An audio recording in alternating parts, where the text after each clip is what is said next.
Olá, seja muito bem-vindo! E hoje a gente vai falar um pouquinho sobre os maiores erros ao projetar para cavalos, ao projetar áreas hípicas, fazendas.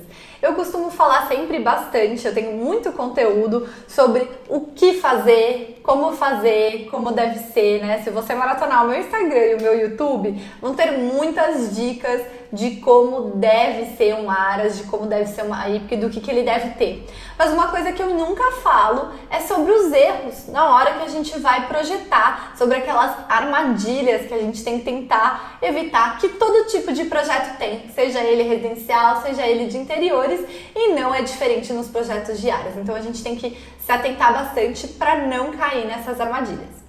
E a primeira delas, a que eu vou falar, é um erro que cerca de 90% dos proprietários ou dos arquitetos costumam cometer, que é sobre construir no local errado do terreno. Então, a gente tem que levar em conta, na hora de fazer todo o planejamento, os acessos sociais, acessos de serviço, né? Mas, Diana, qual que é a diferença do acesso social e do acesso de serviço dentro de um aras? No acesso social, o proprietário daquele aras vai levar os seus amigos, os seus convidados, os seus clientes, né? Que podem ser futuros donos dos seus cavalos, né? Se ele comercializa cavalos, por exemplo.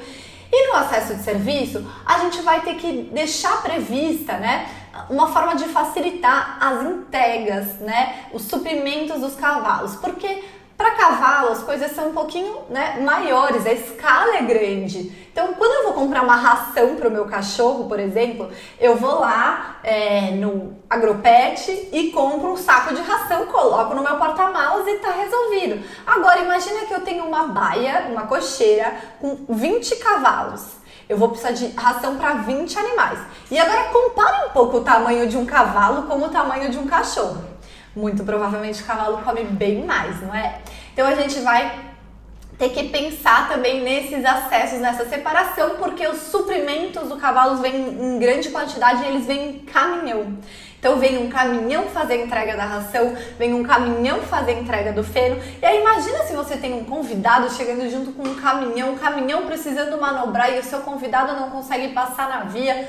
Tudo isso tem que ser bem planejado para que o cliente construa no local correto do terreno, para que ele pense nos acessos. Além disso, a topografia do terreno é quem vai ditar um pouquinho a disposição de cada edificação. Onde vai ficar a estrada, onde vai ficar a pista, onde vai ficar a cocheira.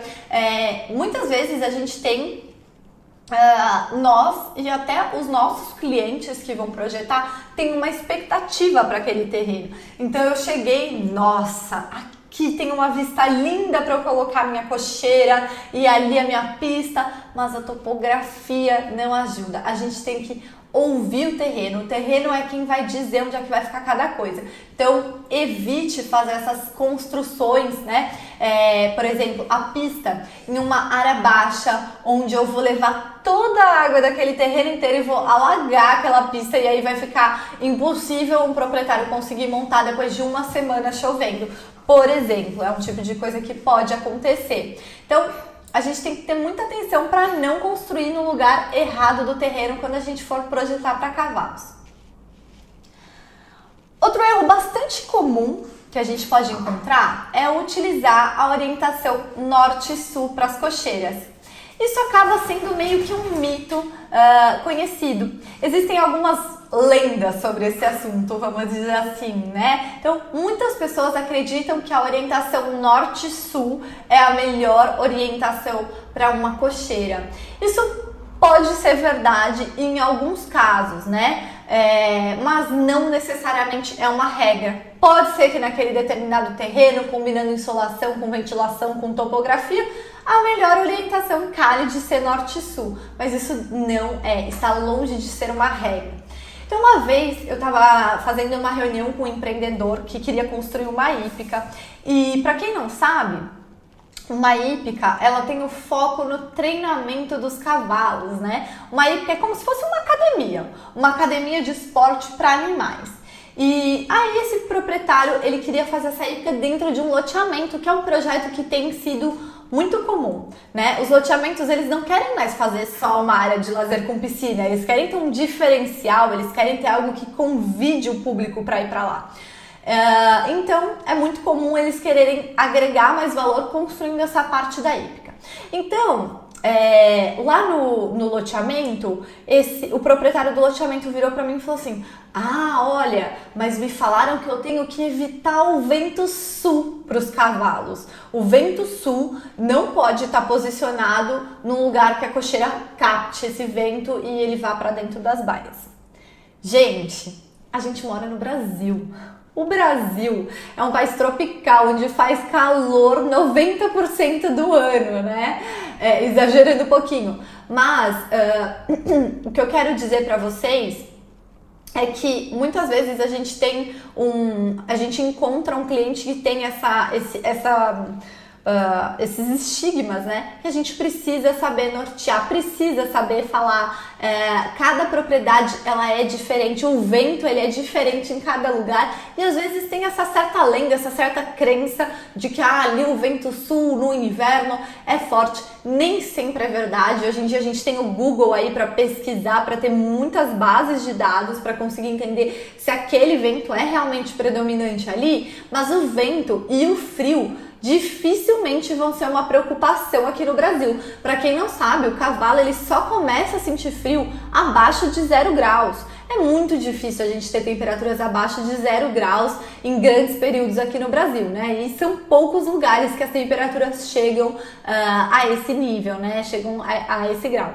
Então, a gente sempre tem que se preocupar muito mais com o calor quando a gente está fazendo um projeto de áreas para cavalo. E lembrando só que essa orientação norte-sul é uma lenda, ela não existe. Esse é um erro, você achar que essa orientação não é boa para cavalos. Ela pode até ser em alguns casos, mas não é regra e não é pela orientação. É por uma combinação de diversos fatores que ela pode, enfim, se dar. O terceiro erro, que é muito comum ao projetar para cavalos, é não contratar um arquiteto especializado. Então, existem 3 maneiras da gente construir uma cocheira, de uma pessoa a um cliente construir uma cocheira.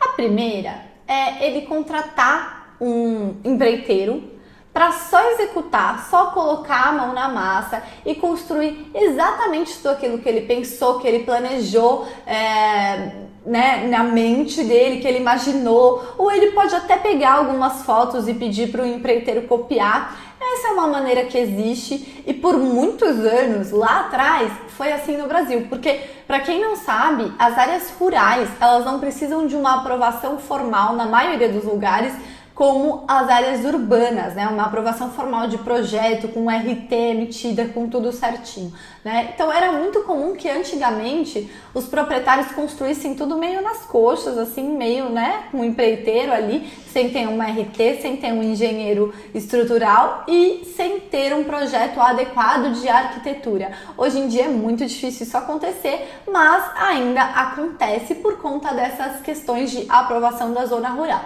Então essa seria, vamos dizer assim, a primeira maneira de você construir. A segunda maneira de você construir é contratar um profissional da área da arquitetura e construção, mas não necessariamente um arquiteto especializado, né? E a terceira opção consiste em você contratar um arquiteto especializado. Na primeira solução, então, por mais que o empreiteiro seja uma pessoa de confiança, por mais que ele que seja do conhecimento dele executar estruturas, executar casas, né? Ele não vai saber fazer um projeto equestre, ele não vai saber a altura necessária para uma baia, a largura necessária para uma porta onde vai passar um cavalo, ou para uma porta para passar montado um cavaleiro em cima de um cavalo, né? E ao contratar um profissional que não é especializado em arquitetura para cavalos, ele pode até entender e pesquisar sobre essas alturas, essas larguras, mas a logística de como funcionam áreas, a logística do dia a dia, né, da entrega de suprimentos, do dimensionamento de um galpão de suprimentos, isso só um arquiteto especializado vai saber fazer. Só um arquiteto que foi, né, ou que leu, né, sobre o assunto, que estudou como eu sobre o assunto, que fez cursos para entender como é que funciona esse tipo de arquitetura, vai saber fazer, vai saber projetar adequadamente. E quando a gente não sabe fazer esse tipo de projeto, assim como qualquer outro, a gente pode ter muito problema. Por exemplo, eu vou fazer um consultório de um dentista.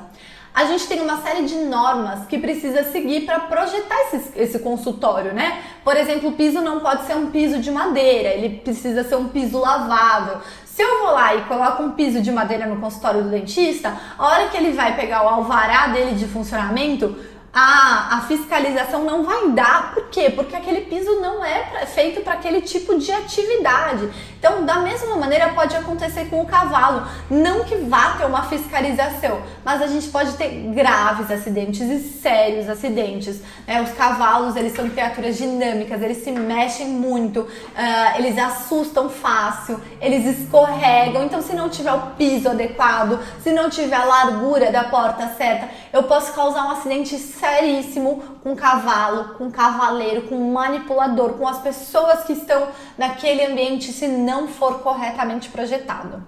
Eu já vi, por exemplo, estruturas suntuosas, altamente luxuosas, que não foram feitas para cavalos. É o exemplo de uma cocheira em Dubai, onde fizeram fora das baias o piso de mármore. Gente, o piso de mármore, por mais requintado que ele seja, um cavalo nunca vai conseguir pisar no piso de mármore polido. Ele vai escorregar, ele vai se machucar, ele vai machucar quem estiver perto dele, porque aí ele vai escorregar, vai se assustar, pode ser que ele acerte alguém. Enfim, isso é perigosíssimo. Então, não adianta a gente entender dos acabamentos, saber qual acabamento é mais resistente. A gente precisa entender também do cavalo, da natureza do cavalo e de projetar para os cavalos.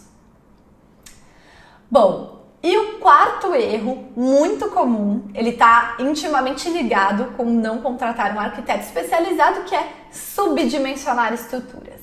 Então isso acontece, é um erro que acontece bastante para aqueles que querem economizar dinheiro, né? Então, a ideia é sempre diminuir a metragem, né? Porque aí os clientes veem, eu quero tantos metros quadrados de área construída. E aí você fala assim, eu vou fazer uma cocheira. Se você faz uma baia de 3x3, lá no final ela vai dar uma metragem. Se ela tem 3,5 por 3,5, eu tenho 40 baias, né? São 40 vezes meio metro por, 8 metros, 9 metros que vai ter o pavilhão. Então, a metragem, ela aumenta muito conforme o tamanho que a gente vai fazer da baia. E aí, muitas vezes, os proprietários falam, não, eu quero economizar nessa metragem, e acabam fazendo espaços apertados para os cavalos. E não tem nada pior do que a gente construir espaços subdimensionados para a qualidade de vida desses animais, porque aí lá dentro eu vou ter cavalos estressados, cavalos com desempenho ruim e até perigos de segurança, né? Houve um caso que eu até postei um vídeo no meu Instagram, era um corredor super apertado para os cavalos passarem, onde um manipulador estava puxando um cavalo ali naquele corredor, e teve um outro cavalo que saiu e mordeu a garupa dele, porque o corredor era extremamente apertado, então o cavalo saía na janela, ele tinha alcance para a garupa do outro. Então ele saiu, mordeu, pelo corredor ser apertado, a hora que ele se assustou, ele passou em cima do tratador, tinha uma carriola ali no meio do corredor, ele tombou na carriola, enfim, gente, assim, poderia ter sido algo fatal para aquele manipulador. Então, essa questão da gente subdimensionar estruturas para cavalos é seríssima. Um pé direito, uma altura de porta que é suficiente para mim, né, que é 2,10, quem que vai passar numa porta e bater a cabeça numa porta de 2,10? Não é suficiente para um cavalo, né? Um cavalo pode ter um reflexo, bater a porta naquela cabeça e se machucar seriamente, né? Por quê? Porque eles não têm a noção, né? Eles são muito maiores do que a gente. Então a gente tem que pensar em tudo isso, né? Teve um caso também de um acidente fatal com um cavalo, onde a divisória entre uma baia e outra tinha 2,10 metros de altura. O cavalo ultrapassou essa divisória, ele empinou, passou a cabeça, enroscou o pescoço, ficou preso ali e morreu, veio a óbito. Então, cada erro de subdimensionar um equipamento para cavalos, ele pode ser gravíssimo e ele pode ser seríssimo. Já vieram proprietários para mim quando estavam construindo que falaram, nossa, Diana, Nunca vi um pé direito alto desse jeito, eu tô assustado com essa altura toda. Mas é sim necessário para cavalos, porque eu tenho que imaginar que se lá dentro uma pessoa vai montar um cavalo e vai sair andando, aquele cavalo pode empinar com a pessoa em cima, né? Tem que dar a altura da pessoa montada, que é muito mais alta que a gente, né? Tem que dar passagem para isso. Então, a gente sempre trabalha com estruturas muito maiores. Projetar para cavalos não é só muito maior na área de projeto, nos hectares, ao invés do metro quadrado. Ela é muito maior em toda a sua construção também. Isso é super importante levar em consideração. E para finalizar esse nosso vídeo, o último erro mais comum ao projetar para cavalos é escolher materiais inadequados. Então lembra o que eu falei que um arquiteto especializado, não importa o quanto ele entenda dos materiais existentes no mercado, ele precisa saber adaptar esse tipo de material para a realidade do cavalo.